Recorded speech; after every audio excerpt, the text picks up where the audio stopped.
जब ज्ञान विस्फोट भयो, सिद्धार्थ गौतमको रूपमा रहेनन्, गौतम बुद्धको रूपमा प्रकट भयो। मानव एउटा बिउ समाप्त भयो र एउटा अजङ्गको अजर अमर रुख सधैँको लागि कायम भयो। त्यही सिद्धार्थ गौतम जो बुद्धको रूपमा, जागृत पुरुषको रूपमा प्रकट भए, उनले सत्य पत्ता लगाउन साथ सत्यलाई अद्भुत ढङ्गबाट व्याख्या गरे। उनले भने एउटै सत्य छ, एउटै सत्य, त्यो हो दुःख सत्य। याद राख्नुहोस् यो कुरा। किनभने गरिबबाट धनी हुन, गरिबीबाट मुक्त हुन सजिलो हुन्छ तुलनात्मक रूपमा। अशिक्षाबाट शिक्षामा आउनु सजिलो हुन्छ तुलनात्मक रूपमा। बिरामीबाट रोगी जीवनबाट स्वस्थ हुन सजिलो हुन्छ तुलनात्मक रूपमा। तर जे भए पनि, बिहे भए पनि दुःख त जहाँको त्यही रहन्छ।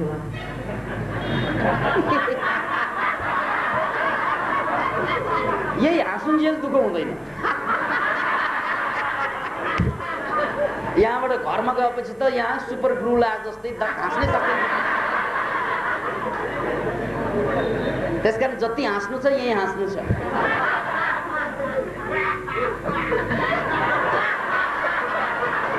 घरको याद आयो।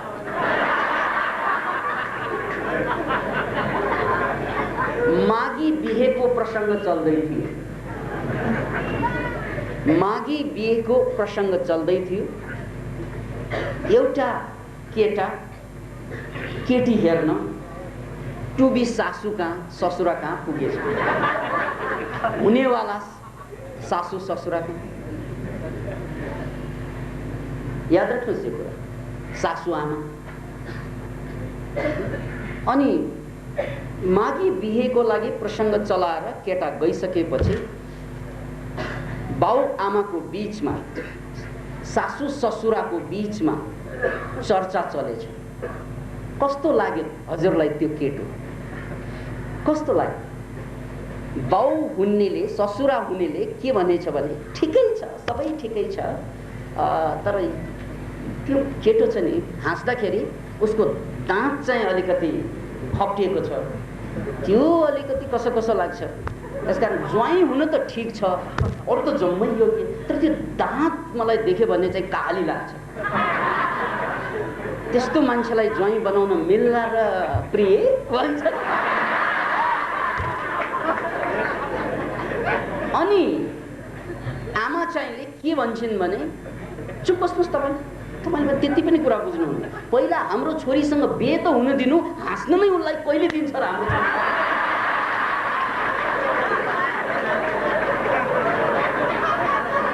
किनभने त्यो दाँत बिग्रिएको त हाँसेपछि मात्रै देख्ने, त्यो मौकै गुमाउँछन् उनले। याद राख्नुहोस्, कतिलाई अझै हाँस्न गाह्रो परिरहेछ।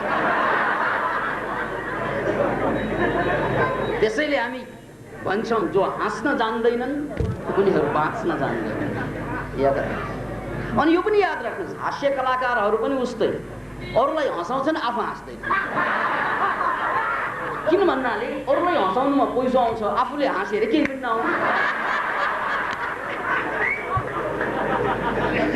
एकजनाले त हाका हाकी भनिदिए, अरूलाई हँसाउँदा पैसा आउँछ, आफू हाँस्दा पसिना आउँछ अरे के गाह्रो। याद राख्नुहोस्। अनि यो पनि याद राख्नुहोस्, जुन हास्य कलाकारको लागि काम लाग्दैन त्यो दुनियाँको लागि पनि काम लाग्दैन। जुन हास्यले हास्य कलाकारलाई धन्य पार्न सकेको हुँदैन, त्यो दुनियाँले हाँसेर के गर्ने। त्यसैले मूल कुरो भनेको जुन कुरा तपाईँलाई काम लाग्छ त्यो अरूलाई काम लाग्नुपर्छ, अथवा अरूलाई काम लाग्ने त्यो कुरा हो जो तपाईँलाई पनि काम लाग्नुपर्छ। खैर, अब प्रसङ्ग पुनः चाहिँ दोहोऱ्यौँ कि सासू र टुबी सासू र ससुराको जुन मैले कहानी भने यहाँहरूलाई याद राख्नुहोस्, प्रसङ्गै यो समाजसँग जोडिएको व्यङ्ग हो। किन भन्नाले हामी हाँस्न चाहन्छौँ, हामी नाच्न चाहन्छौँ, हामी स्वतन्त्र हुन चाहन्छौँ। Man is burn free but everywhere he is in change. यो जेन ज्याक रुसोको वचन अहिले पनि सार्थक छ।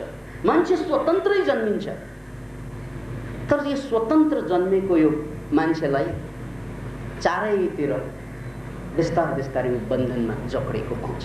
ऊ जे चाहन्छ त्यो प्रकट गर्न सक्दैन। अनि यसलाई सिग्मन्ड फ्रोइडले कुण्ठा भन्नु। याद राख्नुहोस्, यो मानसिक कुण्ठा, म जे चाहन्छु म प्रकट गर्न सक्दिनँ, जे चाहन्न त्यो गर्न परिरहेछ, प्रकट गर्नु परिरहेछ। अनि यो मानसिक कुण्ठाकै कारणले गर्दा, दबावकै कारणले गर्दा यसलाई इङ्ग्लिसमा रिप्रेसन भनिन्छ। अङ्ग्रेजीमा दुईवटा शब्द छ, रिप्रेसन र सप्रेसन। दुवैको अर्थ हो दबाउनु। रिप्रेसनको अर्थ हो आफैलाई दबाउनु, आफ्नो भावनालाई दबाउनु, आफ्नो विचारलाई दबाउनु, आफ्नो कामनालाई दबाउनु। सप्रेसनको अर्थ हो अरूलाई दबाउनु। याद राख्नुहोस्, कोही मान्छेले अरूलाई दबाइरहेको हुन्छ, कोही मान्छेले आफूलाई दबाइरहेको हुन्छ। तर भित्र गएर हेर्ने हो भने जसले आफूलाई दबाउँछ उसले मात्रै अरूलाई दबाउँछ। किन भन्नाले जो रिप्रेसिभ हुन्छ, आफूलाई दबाई दबाई बाँचिरहेको हुन्छ, ती मान्छेहरू अरूलाई दबाउन उत्सुक हुन्छ। याद राख्नुहोस्। अब सिग्मन्ड फ्रोइडकै भाषामा कुरा गर्ने हो भने यो जति पनि मान्छेमा मानसिक रोग अहिले देखा परिरहेको छ, त्यो जम्मै आफ्नो यो दबाइएका भावनालाई प्रकट गर्न नसक्नुको कारण मान्छेमा डिप्रेसन, मान्छेमा मानसिक रोग देखा पर्छन्। त्यसकारण उनले साइको एनालिसिस र साहचर्यको सिद्धान्त जुन अगाडि सारे, त्यसबाट केही पनि गर्नु पर्दैन। मानसिक रोगबाट मुक्त हुनको लागि तपाईँले आफ्नो विचारलाई, भावनालाई प्रकट गर्नुहोस्, बस। याद राख्नुहोस् यो कुरा, भावना र विचारलाई जतिसुकै कुरूप भए पनि कम्तीमा आफ्नो श्रीमतीलाई, श्रीमानलाई, छोराछोरीलाई, एउटा मिल्ने साथीलाई प्रकट गर्नुहोस्। त्यो पनि सकेन भने कम्तीमा लेख्नुहोस्। त्यसलाई राइटिङ थेरापी भनिन्छ। मलाई पीडा भइरहेछ, अब भइरहेछ, म चाहिँ यहाँ शानदारसँग भइरहेछ नि बाहिर, भित्र त सल्किरहेछ आगो, तर यहाँ दबाउनु कति गाह्रो छ भन्ने कुरा तपाईँहरू जम्मैलाई थाहा छ। किन भन्नाले पेट दुख्छ है, पादाउन आउन थाल्छ, अनि दबाइन्छ।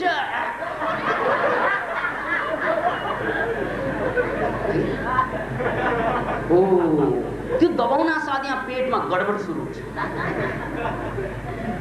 जब त्यो वायु दबाउनाले त पेटमा कति गडबड हुन्छ भने विचार दबाउनाले के हुन्छ होला, भावना दबाउनाले के हुन्छ होला। अतः याद राख्नुहोस् यो कुरा, यदि हामी सबै मानसिक रोगबाट मुक्त हुन चाहन्छौँ भने हामी जम्मैले दबाइरहेका छौँ, त्यो दबाउने प्रक्रियालाई छोडिदिनु पर्यो। त्यसैले तपाईँले साथी यस्तो बनाउनुपर्छ जसको अगाडि तपाईँ दिल मात्र, लुगा मात्र होइन, दिल पनि खोल्न सक्नुपर्छ। अब हामी लुगा जसको अगाडि खोलिन्छ त्यसको अगाडि पनि दिल खोल्दैनौँ। किनभने हाम्रो अवधारणा के त भन्नाले लुगा खोले क्षणभरको लागि बर्बाद होला, दिल खोले त जन्मभरको लागि बर्बाद होला। Can you imagine? त्यही हो। अतः हाम्रो एउटा किताब छ, लुगा होइन दिल खोल्नुहोस्। अतः आफूलाई जुन फिलिङ आउँछ त्यो फिलिङलाई एक्सप्रेसन दिने आउटलेट चाहिन्छ। यदि एक्सप्रेसन तपाईँले दिन सक्नु भएन भने तपाईँको जीवनमा प्रगति असम्भव हुन्छ। सिग्मन्ड फ्रोइडले यसलाई बडो मार्मिक एउटा एनालोजी, रूपक तयार गरे। उनले उनको समयको स्टिम इन्जिन जुन ट्रेन चल्छ, त्यो ट्रेन किन चल्छ त भन्नाले त्यो बाष्प, पानी उम्लिन्छ, त्यसबाट बाष्प निस्कन्छ र बाष्पले ढकेलेपछि ट्रेन चल्ने। यदि त्यो बाष्प चाहिँ निकाल्नु छ भने त्यो बाष्पलाई आउटलेट दिनुपर्छ। यदि आउटलेट दिएन भने त्यो इन्जिन चल्दैन। तपाईहरुलाई यो एनालोजी थाहा हुनुपर्छ कि सुरुका रेल अहिले त इलेक्ट्रिसिटीबाट चल्छ, त्यो बेला इलेक्ट्रिसिटीबाट होइन स्टिमबाट चल्छ। पानी उमाल्नु पर्यो र त्यसबाट स्टिम र स्टिमबाट रेल ढकेलिन्छ। सिगमन्ड फ्रॉइडको उपमा यही थियो। हामी पनि त्यस्तै, यो स्टिम भनेको के त भन्नाले भावना, विचार, यो विभिन्न थरीका नेगेटिभ पोजिटिभ विचार त प्रकट गर्छौँ नै हामीहरू, तर नेगेटिभ विचार प्रकट गर्दैनौँ। के भन्लान् अरूले, के गर्लान् अरूले? नेगेटिभ विचार आयो भने त कहिलेकाहीँ त मेरो विचार सुने कि उहाँले कपिलजीले डराउँछ, किन भन्दा उहाँको विषयमा मेरो नराम्रो भावना आइरहेछ यहाँ, अथवा मेरो विषयमा उहाँलाई आइरहेको होला। कति समयमा त डर पनि लाग्छ मेरो सुनिहाल्यो कि क्या हो। कति मानसिक रोगीहरूलाई त के लाग्छ भन्नाले अरूले अनुहार हेरी कि मेरो मनको कुरा बुझिहाल्छ, जस्तो डर लाग्छ उसलाई। तपाईँहरूलाई पनि भएको होला। तपाईँले अलिअलि अपराध गर्नुहोस् अनि थाहा हुन्छ, बाउले यसरी हेर्दा पनि ल थाहा पाइहाल्छ।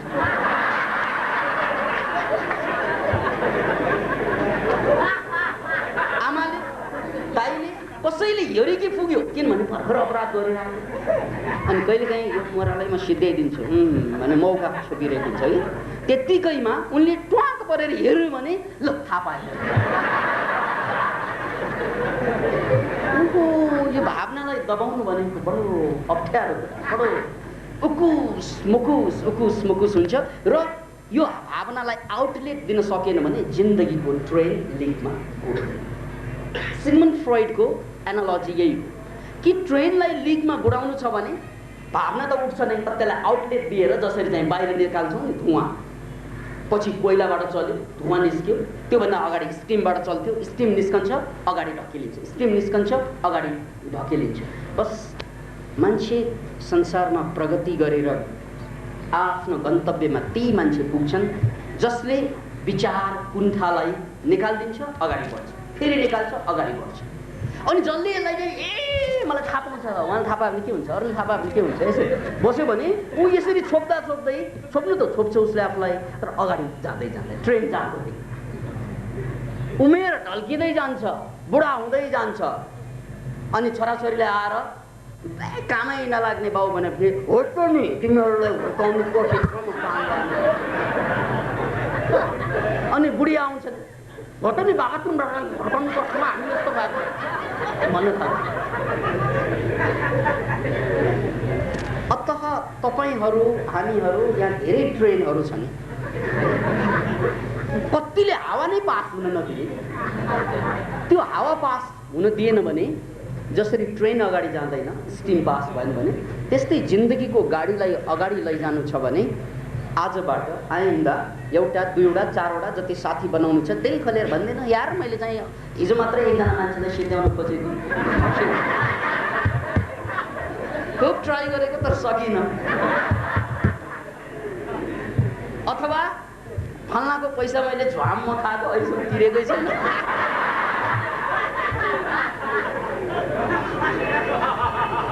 किन भन्नाले तपाईले यो थाहा पाउनुपर्छ कि दुनियाँमा पाप नगरेका अपराध नगरेका मान्छे हुँदैन।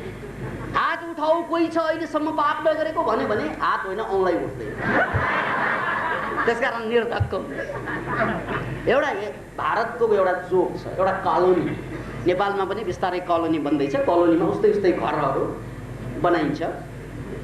अनि त्यो एउटा कलोनीभित्र एउटा गेट हुन्छ जसरी अहिले काठमाडौँमा हुँदैछन् नि, अनि त्यहाँभित्र पसेपछि त्यहाँ आफ्नो कम्पाउन्ड जस्तो हुन्छ, तर त्यो सार्वजनिक किसिमबाट त्यहाँ भएका सबैको सार्वजनिकै हुन्छ। केटा एकजना पुरुष आएर चाहिँ आफ्नो श्रीमतीलाई सुनाउँछ, थाहा छ मोरी तँलाई यो कलोनीका एउटै केटी भलादमी छ, यो कलोनीमा एउटा केटी बाहेक, एउटा आइमाई बाहेक सबै बेबिचारी, सबै खस्केका बिग्रेका भट्केका श्रीमानलाई ठग्ने खालको एउटा बाहेक भन्छन्। किन भन्नाले एउटा त मुसिन भएन, आफ्नो श्रीमती छ, सबैले श्रीमानलाई चिट गर्छ अनि आफ्नो चाहिँ लभरसँग हिँड्छ नि भनेर भन्दै। अनि श्रीमती चाहिँ गम्भीर भयो, एउटा बाहेक त्यो सुन्दा होला ऊ त्यहाँको भन्छन्।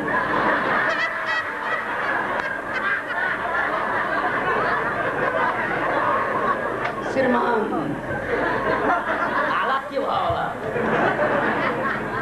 श्रीमानले त के भनेको भन्दा एउटा आइमाई बाहे यो कलोनीमा सबै बिग्रेकी। श्रीमतीलाई जोगा दियो। श्रीमती के भन्छन्? सुन्ता होला हो त्यो घरको भन्छ। यो जोकले एउटा सन्देश के दिन खोजेको भने दुनियाँमा अपराध नगरेको पाप नगरेको मान्छे हुँदैन। तपाईँ चाहिँ निर्धक्क हुनुहोस्। त्यसकारण तपाईँले आफूलाई दबाउनुको कुनै औचित्य छैन। तपाईँले खुसुक्क श्रीमतीलाई एउटा सिक्रेट भनिदिनुहोस्, उनले 4 वटा भन्छ। याद एउटा सिक्रेट तपाईँले फुस्काउनु पर्छ अनि उनको पनि फुस्काउनु। अब हामीले चाहिँ बचाएर मात्रै है। अब यही प्रसङ्गमा एउटा जोक याद आयो। विवाह धुमधामसँग विवाह सुहागरात। अनि त्यही सुहागरातको सिनमा श्रीमानले माया गर्छन् श्रीमतीलाई, भर्खरकी दुलहीलाई हेर्दै भन्छन् तुही मेरी चाँदनी हो। अब उनलाई कविता फुरेको, तुही मेरी चाँदनी हो, तुही मेरी कविता हो। श्रीमतीलाई त पारा चढ्छ। अनि उनी पनि के छन्? तुही मेरे राजेश हो, तुही मेरे श्याम हो।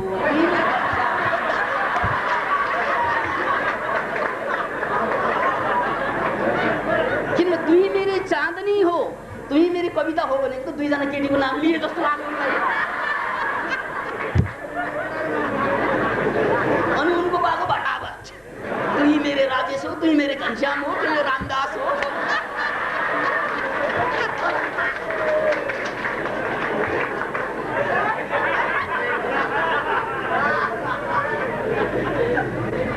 अतः मेरा मित्रहरू त्यसकारण भन्दिनु यस्तो ठिक छ। दबाई बस्दाखेरि डर लाग्छ एक आपसमा। थाहा पाइहाल्छ कि मेरो सिक्रेट थाहा पाए जस्तो छ। मलाई डर लाग्छ। अब भनिदिइहाल्यो भने यार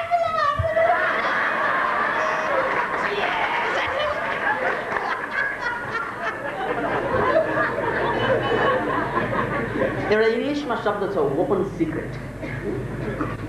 यदि तपाईँ स्वस्थ जीवन बाँच्ने हो भने अहिलेबाट बुझ्नुहोस्, यहाँ नेपालमा 60 लाख मान्छेलाई डिप्रेसन भइसकेको तथ्याङ्क छ।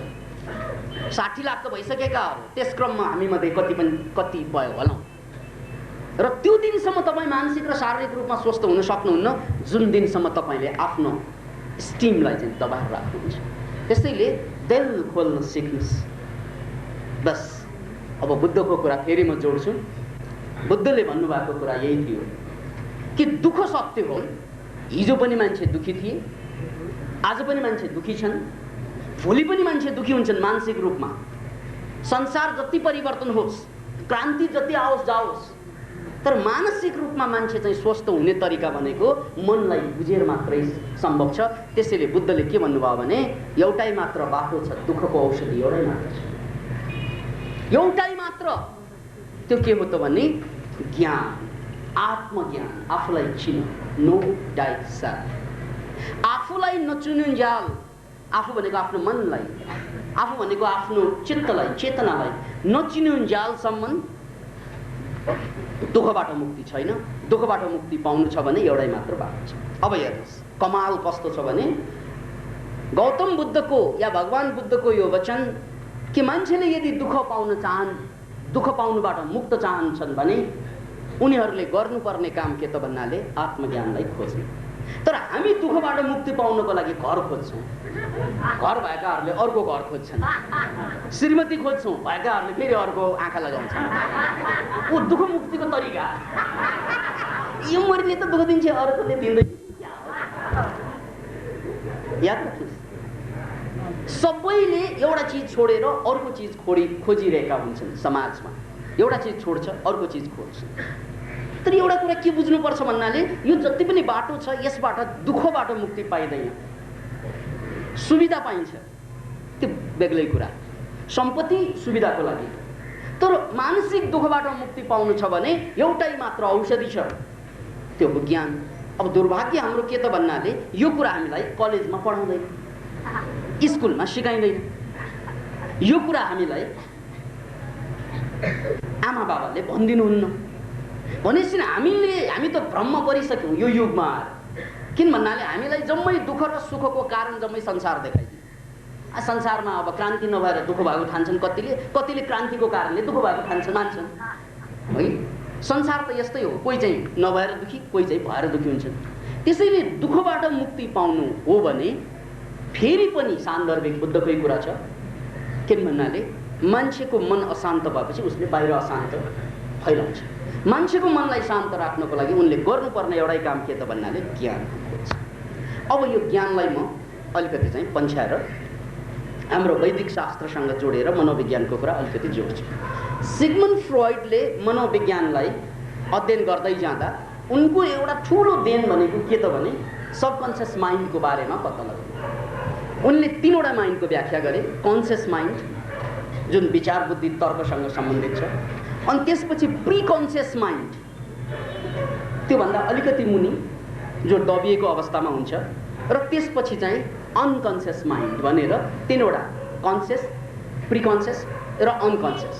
पछिका उनकै चेलाहरू जस्तै कार्ल गुस्टाव जुङ जस्ताहरूले के गर्थे त भन्नाले अनकन्सियस र प्रिकन्सियस भन्नु पर्दैन, यसलाई सबकन्सियस भन्ने पुग्छ भनेर सबकन्सियस माइन्डको अवधारणा अगाडि आयो।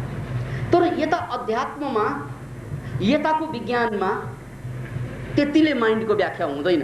यता माइन्डको 4वटा तह। पहिलो बैखरी जुन हामी विचार तर्क गणित चलाउँदैछौँ, त्यसपछि मध्यमा सपना कल्पना जुन देख्छौँ, र त्यसपछि मध्यमा पछि अझ डेपमा पश्चन्ती हुन्छ मनको अवस्था, चित्तको अवस्था, र त्यसपछि परा भनेर 4वटा अवस्था छ। अब बुझ्नुहोस्, तपाईलाई सपनाले या कल्पनाले र यो विचार तर्कले दुःखबाट मुक्ति दिँदैन, यो मनले दिँदैन। दुःखबाट मुक्ति दिने मन 2वटा छ। एउटा मन विचार गर्नुहोस्, एउटा मन तेस्रो अवस्थाको पश्चन्ती हो र अर्को परा। पश्चन्तीमा के हुन्छ त भन्नाले मेरो मनमा जुन जुन कुरा खेलियो, जस्तै मैले अघि भने नि मनमा कुरा खेलिरहेछ, उहाँले थाहा पायो कि भने म डराउँछु, त्यसरी मनमा एक त्यान्द्रो खेलेका कुराहरू छर्लङ्ग हुन्छ पश्चन्तीमा। त्यसकारण यो अवस्था चाहिँ बोधको अवस्था हो, अवेरनेसको अवस्था हो। त्यसैले मेरो मनमा चलेका विचारहरूलाई जसरी मैले चाहिँ बाहिर चाहिँ गाडी गुडिरहेको देख्छु, गाडी गुडिरहेको देखेन भने मलाई धक्का दिन सक्छ गाडी। सर्प मेरो अगाडि आइरहेको देखेन भने टोक्न सक्छ मलाई। तर मैले सर्प आएको देखेँ, गाडी गुडेको देखेँ भने म त्यसबाट बच्न सक्छु। त्यस्तै यो सर्प, यो गाडी जस्तै मेरो मनमा 1000 थरीका विचार खेल्छन्। त्यो हजारौं विचारमा नकारात्मक विचारले मलाई दस्छ, नकारात्मक विचारले मलाई पीडित पार्छ। त्यो नकारात्मक विचारबाट म चाहिँ बच्नुलाई बोध चाहियो, अवेरनेस। मैले विचारलाई हेर्नु पर्यो, त्यही हो पश्चन्ती भनेको। अब यसलाई यसरी बुझौँ। तपाईँ हामीले अहिलेसम्म जीवनमा जति दुःख पाइरहेका छौँ नि, विभिन्न किसिमका दुःख, शारीरिक र भौतिक दुःख छोडिदिउँ, त्यसको औषधि छ। भोक लाग्यो खाना छँदैछ, निद्रा लाग्यो ओछ्यान छँदैछ, सुत्न मिल्छ। तर मानसिक भोकको औषध नै छैन। के गर्दाखेरि दुखी सुखी छैन। त्यसैले एउटा कुरा के बुझौँ भन्नाले के तपाईँले विचार नगरिकन दुखी हुन सक्नुहुन्छ? आफैलाई सोच्नुहोस्। जस्तै मलाई छटपट भइरहेछ नेपालको चाहिँ यो हिंसात्मक समस्या, विचार आयो, मलाई डर लाग्यो, ओहो देश बर्बाद हुँदैछ, देश बर्बाद हुँदैछ। यो देश बर्बाद हुँदैछ भन्ने विचार आएर पो मलाई दुःख भयो। अब मैले चाहिँ रक्सी पिएको बेलामा चाहिँ विचारै आउँदैन, अनि चाहिँ मैंने पीना सीख लिया, मैंने जीना सीख लिया। त्यो बेला पनि त माओवादी समस्या या राष्ट्रको समस्या या चाहिँ प्रजातन्त्र हरण भएको समस्या त रक्सी पिउँदा पनि त थियो। तर त्यो बेला मतलब छैन कि सुत्दै मतलब हुँदैन, गएर चाहिँ हर निदाएपछि समस्या छैन, देखिँदैन समस्या, दबिएर बसिन्छ।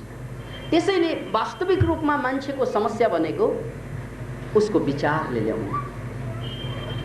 अब तपाईँ आफै सोच्नुहोस् त, जुन दिनमा तपाईँ साह्रै पीडित हुन्छ, ल श्रीमती पहिलो गइन् भने, श्रीमती पहिलो गएर दुखी भयो हुँदैन मन मान्छे। याद राख्नुहोस् यसलाई, त्यो पहिलो गएको यादले मलाई चाहिँ सताइन्छ।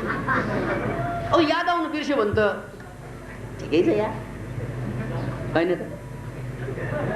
त्यसैले तिमीले मलाई छोड्यौ यो मेरो समस्या होइन, तिम्रो यादले मलाई छोडेन, माटेको यसले।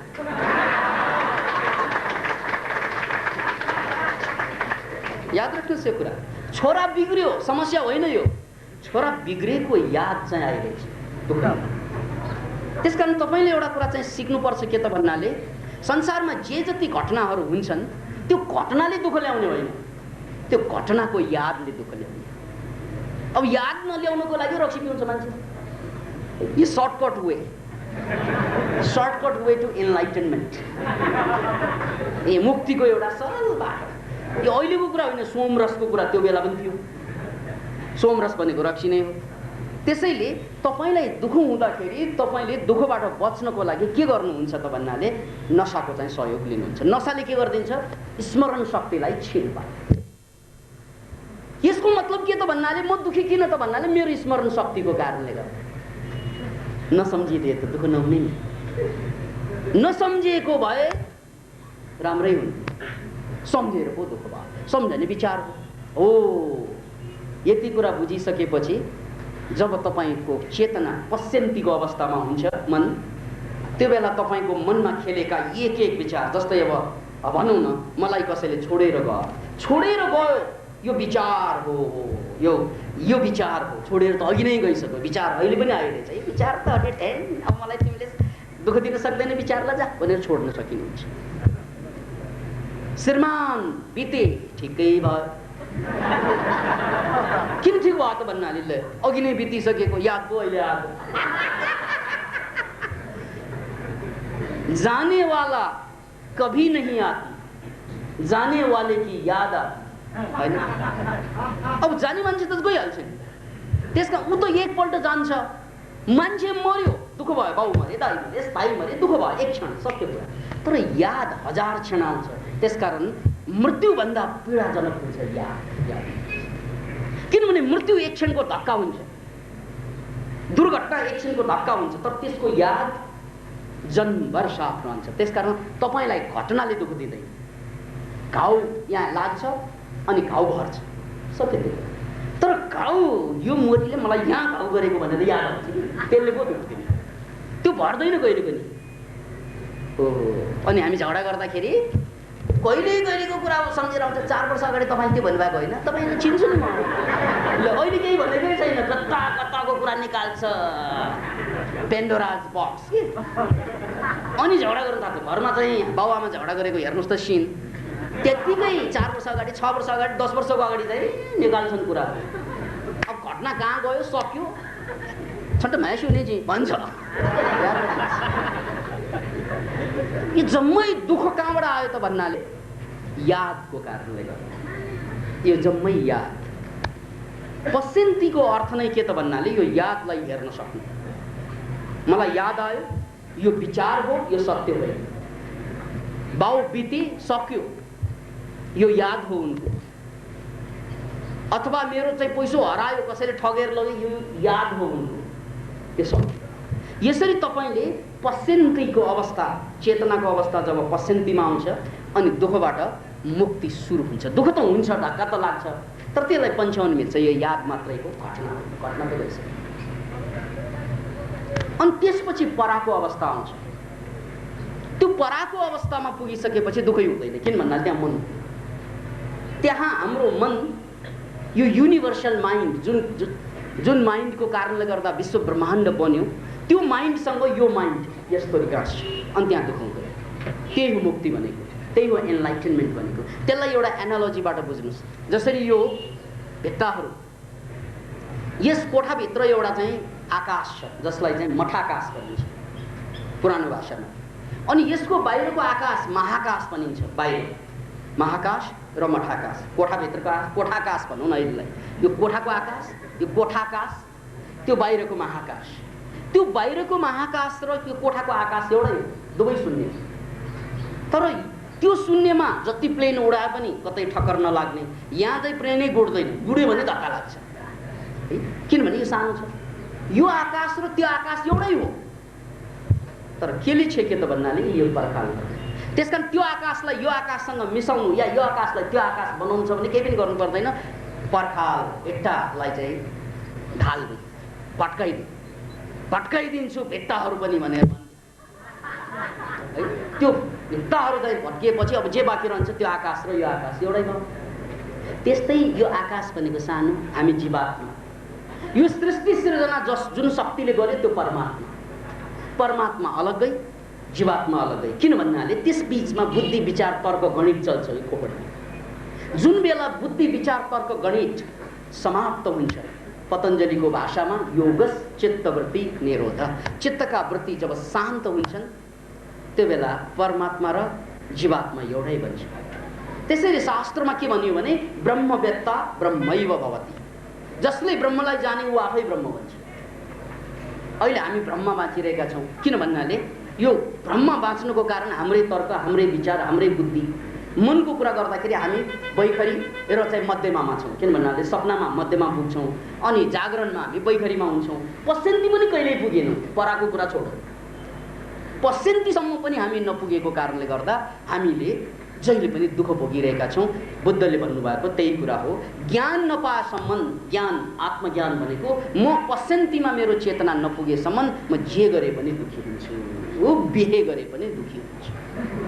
अब अन्तिम कुरा शास्त्रकै कुरा लिउँ, जुन हामीले माइन्ड टेक्नोलोजीसँग जोडेर हेर्नुपर्छ।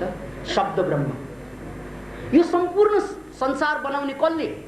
यो शक्ति को भन्नाले ब्रह्म। त्यो ब्रह्म को त भन्नाले शब्द। हेर्नुहोस् त, अद्भुत कुरो। तपाईँले बुझ्नुभयो भने अद्भुत, नभए भूत। भूत भनेको पदार्थ निरीह। त्यसैले बुझ्नुहोस् यसलाई, यो सम्पूर्ण विश्व ब्रह्माण्ड जुन तत्त्वबाट बनियो त्यसलाई ब्रह्म। अनि त्यो ब्रह्म को त के त भन्नाले शब्द। जब तपाईँको मनमा शब्द उब्जिन्छ नि, विचार, ओ त्यही विचारले रियालिटीको निर्माण गर्छ। किन ऊ ब्रह्म। त्यसकारण जुन दिनमा तपाईँले तेरे खत्तम जिन्दगी भन्ना साथ तपाईँको जिन्दगी खत्तम हुन सुरु गरिदिन्छ। तुरन्तै गर्दैन, बिस्तारै। जस्तै तपाईँले आँखा चिम्लेर कागती कागती कागती हुन्छ।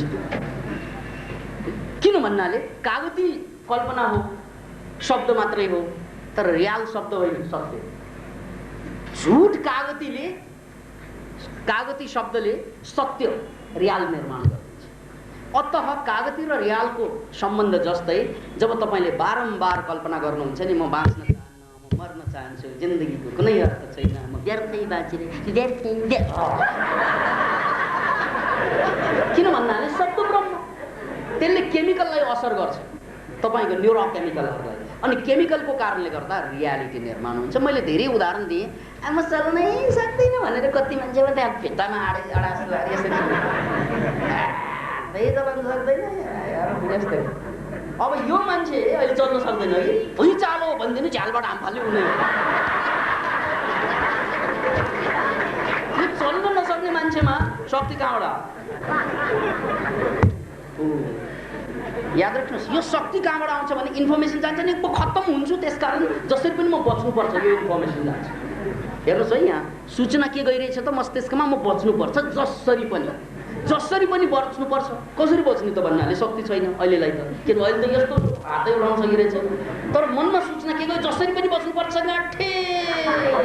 यो सूचनाले यो एड्रिनल ग्ल्यान्डको एड्रिनलिन भन्ने हर्मोन चाहिँ रगतमा मिसिहाल्छ, अनि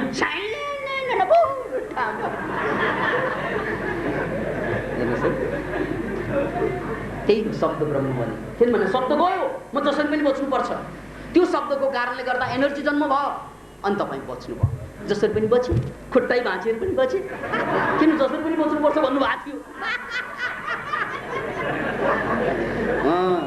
अनुभवबाट पनि हाँस्नु होला, कुनै बेला त्यो होला नि।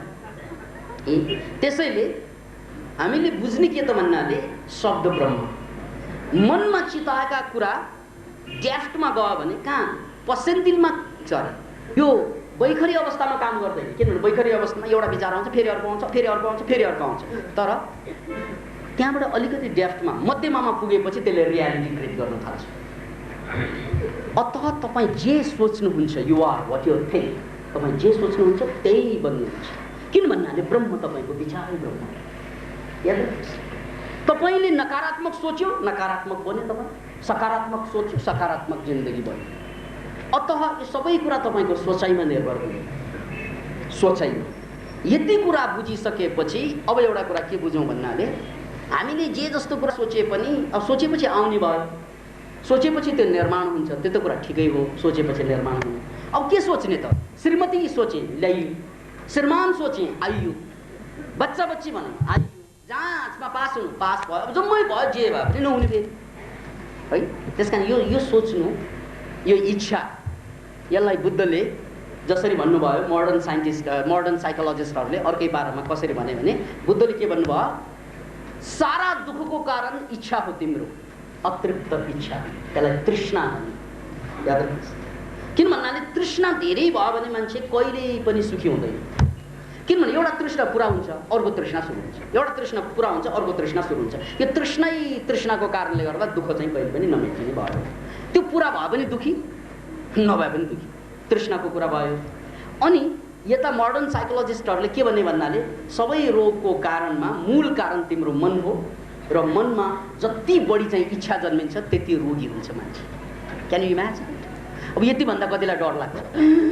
हामी चाहिँ भर्याङ उक्लिन पाउँदैन, यहाँ तलबाट माथि आउँदाखेरि चाहिँ कति खुड्किला छ त्योभन्दा बेसी विचार आउँछ हामीलाई, इच्छा हुन्छ त्यति। यहाँ हेऱ्यो वाह, यहाँ हेऱ्यो वाह, यहाँ हेरेर यहीँ खाओ, यसरी विभिन्न किसिमका विचार आउँछ नि।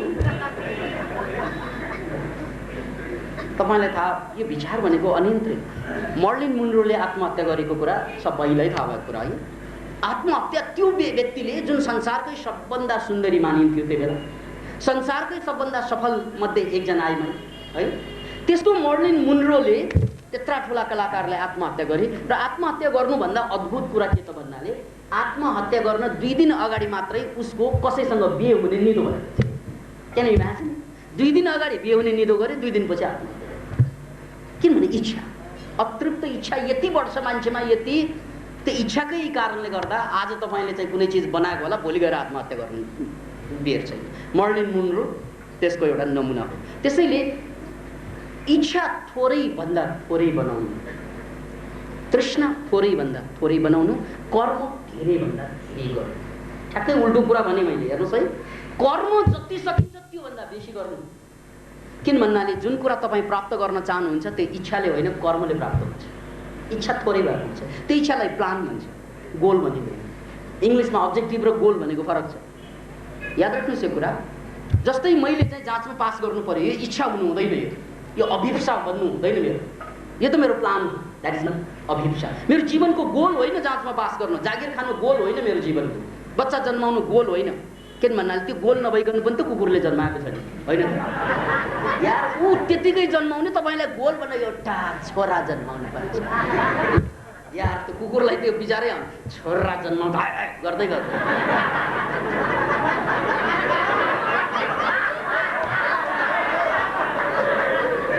यार, हामी त्यस्तो क्षुद्र कुरा जो प्रकृतिले सिद्धै दिएको छ त्यो प्राप्त भएन गर्नको लागि आजको खाना कसरी खाने, खानाको लागि चिन्ता, पापी पेटका सवाल। तपाईँले कुनै कुकुर देख्नु भएको छ, पापी पेटका सवाल, मतलब छैन। किन परमात्माले त्यो कुकुर जन्मनु अगाडि कुकुरको खाना जन्माइसके कि, हाँस जन्मनु अगाडि हाँसको दाना जन्माइसके कि, याद राख्नुहोस् यो कुरा। त्यसैले यो जम्मै कुरा तपाईँले जुन चाहिँ गोल भन्नुभयो नि, त्यो इङ्ग्लिसको गोल होइन, नेपालीको गोल। नेपालीमा गोल भनेको गोल, कालो कालो गोल, जसको चाहिँ ठुलो अर्थ हुँदैन। अत जाँचमा पास गर्नु, जागिर खानु है, गर्नु, यो जम्मै कुरा के त भन्नाले यो प्लान हो, गोल होइन। फरक छ प्लान र गोलमा। किन भन्नाले बुद्धि त आउँछ, मैले यहाँ पुग्नुपर्छ, जानुपर्छ, यो मेरो प्लान हो, यो मेरो गोल होइन। यो प्लान मात्रै। यो प्लानले फुलफिल गर्नको लागि जनावरले के गर्छ? एक्सन। ऊ इच्छा खुब त्यसको लागि चाहिँ चिन्तन गरेर बस्दैन दिनरात, ऊ एक्सनमा उत्रिहाल्छ, प्राप्त गर्छ। त्यसकारण जिन्दगीका सानातिना जति पनि कुराहरू छन्, उपलब्धि, त्यो जम्मै कर्मले प्राप्त हुन्छ, भाग्यले होइन, कर्मले। त्यसकारण जुन चिज तपाईँले पाउन चाहनुहुन्छ त्यसको लागि कर्ममा प्लान बनाउने, कर्ममा जम्प गर्ने, सक्यो कुरा। त्यहाँभन्दा बेसी चाहिँ इच्छा जन्माउनै पर्दैन। इच्छा जन्माउने त केमा त भन्नाले त्यस्तो इच्छा जुन पूर्ति भएपछि अरू इच्छाको आवश्यकतै नहोस्। एउटै इच्छा, त्यसलाई संस्कृतमा अभिप्सा भनिन्छ, इङ्ग्लिसमा बर्निङ डिजायर भनिन्छ, होइन? हामीसँग त धेरै डिजायर छन्। बर्निङ डिजायर भनेको यस्तो डिजायर जुन फुलफिल भयो भने अरू फेरि फुलफिल गर्नुको आवश्यकतै पर्दैन। त्यो भनेको ज्ञान हो, त्यो भनेको मुक्ति हो। अब हाम्रा चाहिँ हेर्नुहोस् न, नेपालको चाहिँ राजनीतिक परिवेशमा के गरे भन्नाले क्रान्ति ल्याए, क्रान्ति ल्याइसकेपछि उनीहरू सत्तामा गए, सत्तामा गएपछि अतृप्त वासना जुन जति भए पनि नपुग्नु, किन भन्नाले त्यसको त सीमै छैन। उनीहरूलाई के लाग्छ त भन्नाले दुःख मेट्ने चाहिँ धनले मात्रै हो, दुःख मेट्ने पदले मात्रै हो, दुःख मेट्ने ज्ञानले हो भन्ने फिटेको अहिले पनि नेतालाई लाग्दैन। Can you imagine? याद राख्नु, अब शेरबहादुर महाराज राजको कुरा गर्ने हो भने 3 वर्षको लागि चाहिँ मैले चाहिँ देशलाई के गर्छु भनेर शेरबहादुर महाराज राजको घोषणा छ। याद राख्नुहोस् यो कुरालाई। मेरो दृष्टिकोण यसमा के छ त भन्नाले यो अवस्थामा नेताहरूले आफूलाई महाभारत पढ्ने समय, महाभारतमा पाण्डवहरूलाई चाहिँ 14 वर्षको वनवास होइन त, 12 वर्षको वनवास, 1 वर्षको चाहिँ गुप्तवासको जुन प्रावधान राखे नि, के उनीहरू त्यो बेला लड्न सक्दैन थिए? दुर्योधनसँग त्यो बेला सामना गर्न सक्दैन थिए उनीहरूले? पञ्चपाण्डव त्यो बेला पनि कृष्ण साथी थिए, तर उनीहरूले लडेनन्। ठिक छ, हामी वनवास, किनभने हामी हारिसक्यौँ। याद राख्नुहोस् यो कुरा। तपाईले नेताहरू चिन्नुहुन्छ भने महाभारत प्रेजेन्ट दिनुहोस्। किन भन्नाले यो महाभारतमा क्लियर कुरा छ, यो हाम्रो लागि रोड म्याप हुन सक्छ, स्पिरिचुअल रोड म्याप। वनवास, किन वनवास भोग्नुपर्छ उनीहरूले? किन भन्नाले उनीहरूले जुवा खेल्ने अपराध गरे, द्रौपदीलाई दाउमा राख्ने अपराध गरे। के त्यो अपराधको कुनै दण्डहीन भएर पुनः शासन गर्ने? नो, यो हाँस्ने कुरा होइन भनेर के हाँसिन्छ? यो त रुने कुरा, किनभने यो मन छुने कुरा। अझै गर्दा पनि हाँसिरहेछ, किनभने हाँस्नुपर्छ भन्ने छ, त्यहाँ लास देखेर झापडा हुन्छ, ठिकै छ भनेर पर्खिन सक्यो भने। एनिवे, याद राख्नुहोस् त्यो महाभारतमा उनीहरूले वनवास स्वीकार गरे, किनभने हामीले गल्ती गर्यौँ, त्यसकारण अहिले लड्नु हुँदैन। पहिला त आफूलाई, संसारलाई बदल्नु छ, सुरु त आफूबाट गर्नु छ। गल्ती आफूले गरेपछि त्यसको प्रायश्चित गर्नु पर्दैन। ठिक छ, 12 वर्ष। नेपालमा त राजाले 3 वर्ष मात्रै वनवास, 3 वर्ष मात्रै। यो 3 वर्ष वनवास नै हो कम्तीमा यो शासन गरिसकेका नेताहरूको लागि, कम्तीमा सत्तामा गइसकेका नेताहरूको लागि यो 3 वर्ष वनवास भनेर बुझ्नुपर्छ उनीहरूले। त्यसकारण गुप्तवास 1 वर्ष थपौँ अझ।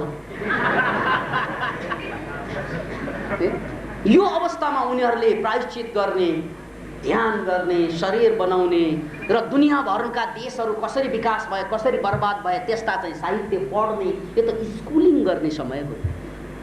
राजाले जुनसुकै आशयबाट यो निर्देश राजाबाट आएको भए तापनि यसको सकारात्मक एउटा पक्ष के त भन्नाले नेताहरूले आफूलाई बनाउनु पर्छ भन्ने चाहे हैन, बनाउँदैन गर्न थाल्यो भने त्यही बिहान एउटा कुरा हुन्छ, बेलुका अर्कै हुन्छ। किन भन्नाले एकातिर चाहिँ सायायोको भय छ, अर्को सिंहासनको लोभ छ। अब यी लोभी र भयभीत भनेको त जनावर मात्रै, मान्छे भयभीत हुने भने मान्छेहरू। इङ्ग्लिसमा एउटा भनाइ छ, एज ग्रिडी एज डग। कुनै मान्छेलाई साह्रै निकृष्टको लोभी भन्नु पर्यो भने कुकुरसँग तुलना गर्छ, एज ग्रिडी एज डग। त्यसकारण लोभले गाँज्यो भने मान्छे मान्छे बन्दैन। याद राख्नुहोस्। मैले हाम्रो यो पत्रिकामा छ एउटा कोटेसन छ, त्यसमा त्यसलाई चाहिँ पढ्नुहोस्। व्यापारीहरूले कमाउन सकेन भने उनीहरू बर्बाद हुन्छन्, नेताहरूले कमाउन सक्यो भने देश बर्बाद हुन्छ। व्यापारीहरूले नकमाउनु अपराध हो, नेताले कमाउनु अपराध। किनभने राजनीति सेवाको थलो हो, कमाउने थलो होइन। कमाउनु नै बाँकी छ भने जागिर खानका भइहाल्थ्यो, राजनीतिमा लाग्ने हो। याद राख्नुहोस् यो कुरा, राजनीति सेवाको थलो, कमाउने थलो होइन। त्यसकारण व्यापारीले कमाएन भने ऊ बर्बाद हुन्छ। यदि चाहिँ कमाउनु छ भने व्यापार गर्न जा। अहिले विश्व व्यापार संसारमा खुलेकै छ, नेपालमा मात्र व्यापार गर्नु पर्दैन। हिजै मात्र रसियाका साथीहरूले मलाई भेटघाटमा चाहिँ भन्दै थिए कि नेपाली 300 जवान नेपालीहरू रसियामा व्यापार गर्दैछन्। याद राख्नुहोस्। प्रसङ्गवश यो पनि भनिहालौँ, त्यहाँ मनोक्रान्तिको चाहिँ व्यापक डिमान्ड भएको छ, किनभने हाम्रो भिसिडी यहाँको यो प्रवचनको त्यहाँ चाहिँ नेपालीहरूले सबैले हेरेका छन्, हामीले देखाइदिएका छौँ। त्यसकारण चाहिँ त्यहाँ एउटा मनोक्रान्ति सेन्टर खोल्नु पर्यो भन्ने हिजो मात्रै कुरा प्रसङ्ग आएको थियो। अतः व्यापारका हजार बाटाहरू छन्। त्यसैले व्यापारमा कमाउन नसक्ने बेवकुफ हो, राजनीतिमा कमाउन सक्ने बेवकुफ। बेवकुफीको परिभाषा बदलिन्छ ठाउँ हेर्दा। त्यसैले यो जुन अवस्था हो, साँच्चै भन्ने हो भने अब प्रजातन्त्रको मूल्य र मान्यता पत्रकारलाई चाहिन्छ, देशका जनतालाई चाहिन्छ, त्यो आफ्नो ठाउँमा छ, त्यसमा शङ्का छैन। तर जुन निर्वाचनको कुरा राजनेताहरूले भोग्नु परेको छ त्यसको सदुपयोग गर्न मिल्छ, सकिन्छ। त्यसैले हामीले भन्नुपर्छ कि कम्तीमा ठिकै छ यो देशका राजनेताहरू हो, 4 वर्ष त मनोक्रान्तिमा आएर हेर, पछि गएर शासन गर। याद, हामीलाई 4 वर्ष देऊ या 3 वर्ष, अझ 2.5 वर्ष मात्रै बाँकी छ, त्यति देऊ। अनि त्यसपछि महाभारत लड्ने हतियार जम्मै हामीबाट सिक्यो। मनोक्रान्तिसँग जुन हतियार छ ब्रह्मास्त्र, महाभारत आसन्न महाभारतको लागि राजनेताहरूले त्यसलाई प्राप्त नगरेमा उनीहरू त्यसपछि पनि परास्त। त्यसैले हामी दिल खोलेर हामीले यो कुरालाई चाहिँ अगाडि सार्नै पर्छ, आफूलाई लागेका कुराहरूलाई, कि मान्छेले यदि आफ्नो गुणवत्तालाई, आफ्नो हैसियतलाई, आफ्नो मनलाई चिनेन भने ऊ दुःखबाट कहिल्यै मुक्त हुँदैन। अतः पुनः फेरि एकपल्ट फर्केर म अन्तिम टुङ्गोमै छु कि इच्छाहरू जति पनि छन् हाम्रा, त्यस इच्छालाई फालेर त्यसलाई प्लानमा बदल्नुपर्छ। प्लान भनेको दिनरात सोचिँदैन। इच्छा भयो भने त खुब सोचिन्छ, प्लान भनेको त फेर्न मिल्छ, इच्छा फेर्दाखेरि पीडा हुन्छ मान्छेलाई। त्यसकारण कर्म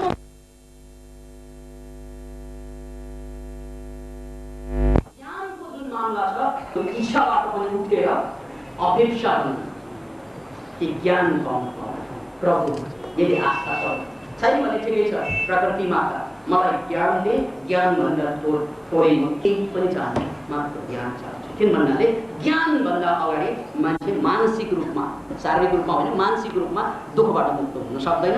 र यसरी दुःखबाट मुक्त भइसकेका मान्छेहरू मानसिक रूपमा, त्यही मान्छे भोलि गएर शासक बन्दिएमा, व्यापारी बन्दिएमा, पत्रकार बन्दिएमा, यो जति पनि पावर पोइन्ट छन् त्यहाँ पुगिदिएमा अनि त्यसपछिका जनताको जीवन रूपान्तरण हुन्छ। किनभने महाजनयेन गता, ठुला मान्छे जहाँबाट हिँड्छन् साना मान्छे त्यही लाग्छ। त्यसकारण हाम्रो सरकारी कार्यालयमा पिउनले घुस खायो भने पिउनलाई समाउने होइन, राजालाई समाउनु पर्छ। किन भन्नाले तल्लो भ्रष्टाचार महाजनबाट सुरु हुन्छ। त्यसकारण याद राख्नु, जब तल्लो निकायमा बर्बाद हुन्छ, उच्चतम निकायमा गडबड छ भनेर बुझ्नुपर्छ। या त यो गलत हो भने यही भन्ने महाजन येन गता त सपन्था, महाभारतको यो वचन गलत हुनै सक्दैन। त्यसकारण यहाँ तल्लो निकायमा गडबड बढ्यो भने उच्चतम निकायमा पनि गडबडी छ भनेर बुझ्नुपर्छ। यो कुरा सबैले रियलाइज गरियो भने साँच्चै मनोक्रान्तिको द्वार उग्रिन्छ। म पहिलो चरणको प्रवचन यही हुन्छु। अब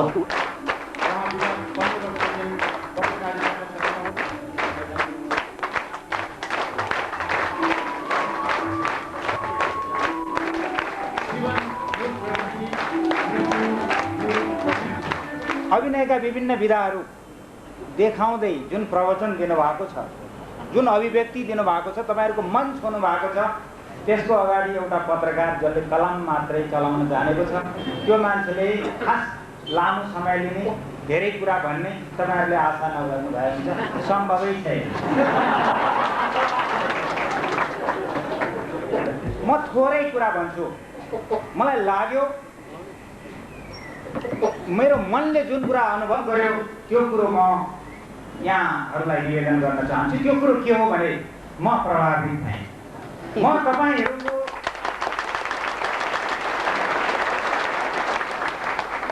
तपाईँहरूको समर्पणको भावले प्रभावित भएँ। तपाईँहरूले जसरी यो मनोक्रान्तिमा आफूलाई समर्पित गरेको तपाईँहरूको अनुहारमा देखेँ मैले।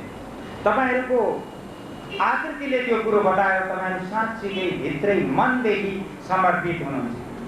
तपाईँहरू समय बिताउनको लागि यहाँ आइरहनु भएको छैन। घरको कामबाट पलायन भएर यहाँ आउनु भएको छैन। तपाईँहरू वास्तवमा भित्र अन्तस्करणदेखि समर्पित भएर आउनु भएको छ। त त्यो मेरो लागि साँच्चीकै प्रेरणाको कुरो भयो। यतिकै समर्पणको लागि हामीले जेसुकै काम गरौँ हामीहरू सफल हुन्छौँ। र विकासानन्दजीको सामिप्य पाएर तपाईँहरूले त्यो जे पनि भनेको सकारात्मक, सही अर्थमा, मुलुकको अर्थमा, प्रजातन्त्रको अर्थमा, जनताको हितको अर्थमा, अहिले जनता भइसकेपछि मान्छेलाई राजनीतिको कुरा गर्न लागेको जस्तो त्यो अर्थमा मलाई थाहा छैन भने त वास्तवमा उहाँले कति राम्रो एउटा त्यो अलिअलि बिग रसको पनि रहेछ, अलिकति शान्त रसको पनि रहेछ। त्यो ढुङ्गा पग्लिने र पानीमा आगो लाग्ने कुरो साँच्चीकै मन छुने खालको थियो। र म शुभकामना व्यक्त गर्न चाहन्छु विकासानन्दजीप्रति, किनभने योगको साधना,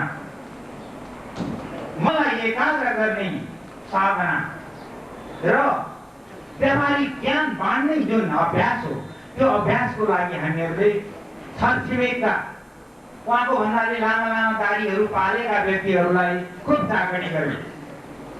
तर ती व्यक्तिहरूले हाम्रो धरातलीय यथार्थलाई बुझेका छैनन्, बुझ्दैनन्।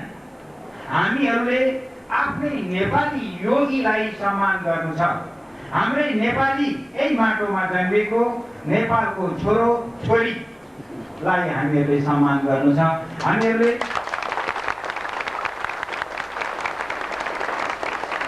तपाईँहरूलाई थाहा छ, समाचार खोज्ने क्रममा कालीकोटमा म पुगेँ, समाचार खोज्ने क्रममा भर्खरको कुरो गर्दैछु, सल्यानमा म पुगेँ, माओवादी विद्रोहीहरूको वरिपरि बसेर कुराकानीहरू गरेँ र हामीलाई नसोधिकन किन आएको भन्ने प्रश्नको पनि मैले सामना गरेँ।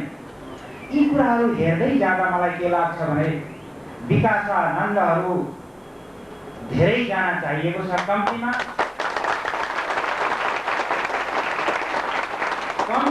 एउटै विकासानन्द पनि अहिले हामीले राजधानीमा मात्रै थुनेर राख्नु भएको छैन, बाहिर पठाउनु परेको छ। वास्तवमा विकासानन्दहरूको आवश्यकता बाहिर, काठमाडौँभन्दा बाहिर अझै बढी परेको छ। मलाई लाग्छ उहाँले यहाँ काठमाडौँमा त धेरै विकासानन्दहरू जन्माइ पनि सक्नुभयो होला। उहाँको अभावमा, उहाँको केही दिनको अभावमा पनि हाम्रो यो अभ्यास निरन्तर रहन्छ होला, रहनुपर्छ। किनभने यसले हामीलाई थाहा छ हाम्रो भित्र मनदेखि, अन्तस्करणदेखि प्रेरित भएर हामीले एकलव्यको कथा सुनेका छौँ। बिना गुरु कुनै लक्ष्यमा पुगिरहेका कथाहरू हामीले पढेका छौँ। यथार्थ हुन्, पुराण हो तर यथार्थ हो। तर हामीहरूले त द्रोणाचार्य यही पाएको छौँ जसले बुढी औँला माग्नेवाला पनि छैन। हामी भाग्यमानी छौँ, तपाईँहरू भाग्यमानी हुनुहुन्छ दिशा निर्देशको लागि, लक्ष्यमा पुग्नको लागि। त म तपाईँहरूलाई सफलताको लागि बधाई दिन चाहन्छु र एक दुईवटा साना व्यावहारिक कुरा गर्न चाहन्छु। मनमा लागेको कुरो भन्नु आएको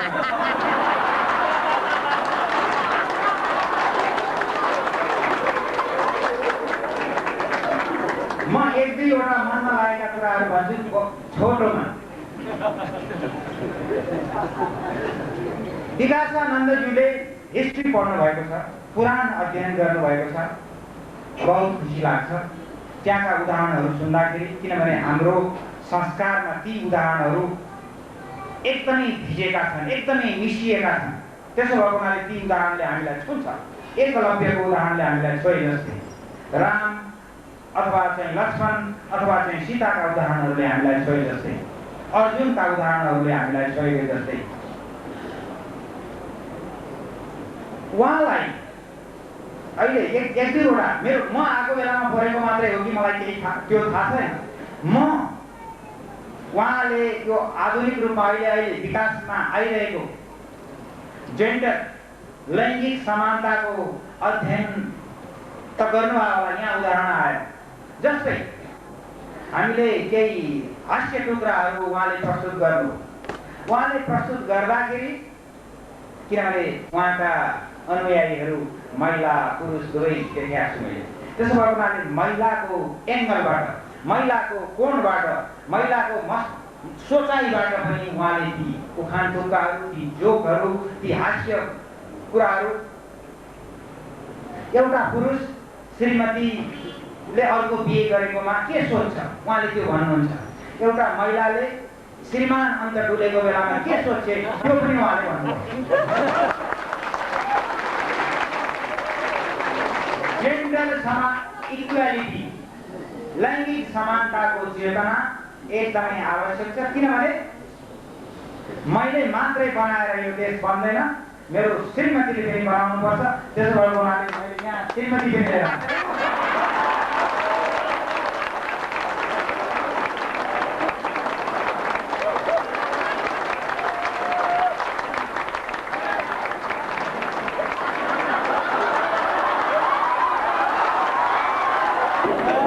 आउटलेटको कुरा गर्नुभयो। तर 8 बजेदेखि 11 बजेसम्म बिना आउटलेट तपाईँहरू कसरी थुनिएर बस्नु भएको छ? मलाई त अघि नै आउटलेटको सम्झना भइसकेको थियो, तर बाटै छैन। यस्तो खानाखान गरेर राख्ने अनि आउटलेटको कुरा गर्ने।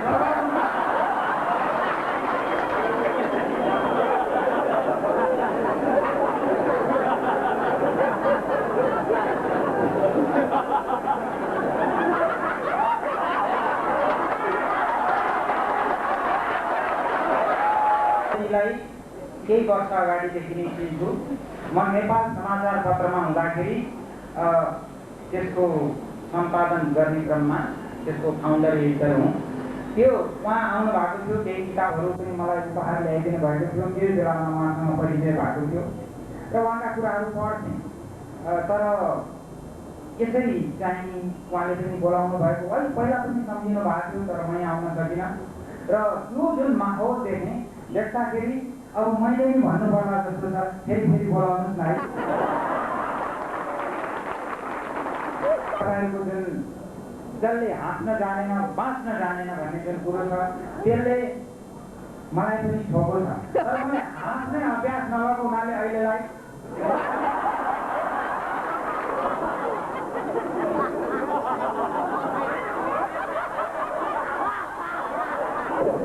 र अन्त्यमा यो देशमा हामीहरू जुन केही प्रसङ्ग भनेर हाँसिरहेका छौँ, केही सम्झेर हाँसिरहेका छौँ, बहुत दुःखको कुरो। हामीहरू असाध्यै अल्पमतमा छौँ मित्रहरू, असाध्यै अल्पमतमा। बाहिरतिर हामीहरू तपाईँ जतिसुकै हाँस्ने चाहना राखेर जानुहोस्, बसको यात्रा गरेर फुटबल जानुहोस् अथवा पोखरा, तपाईँहरू बारम्बार हाँस्न सक्नुहुन्न। त्यहाँ प्रयास गरेर पनि हाँस्न सक्नुहुन्न। घरिघरि ओर्लिनुपर्छ, घरिघरि आफ्नो शरीर चेक गर्न दिइरहनुपर्छ, तपाईँ हाँस्न सक्नुहुन्न। तपाईँ गाउँ गाउँमा जानुहुन्छ, गाउँ गाउँमा मान्छेलाई इच्छा छैन तैपनि कसैलाई मानिरहेको देख्नुहुन्छ, हतियार बोकेको मान्छेलाई मानिरहेको देख्नुहुन्छ, आफ्नो परिवार लुटिएको त्यहाँ देख्नुहुन्छ, तपाईँ चाहेर पनि हाँस्न सक्नुहुन्न। र म चाहन्छु विकासानन्दजी र उहाँको अनुयायीहरू सबैले यो हाँसोलाई काठमाडौँभन्दा बाहिर पनि बाँड्ने अभ्यासमा लाग्न सक्नुहोस्। म पनि त्यसमा आफ्नो तर्फबाट सहयोग गर्न सकौँ। धन्यवाद।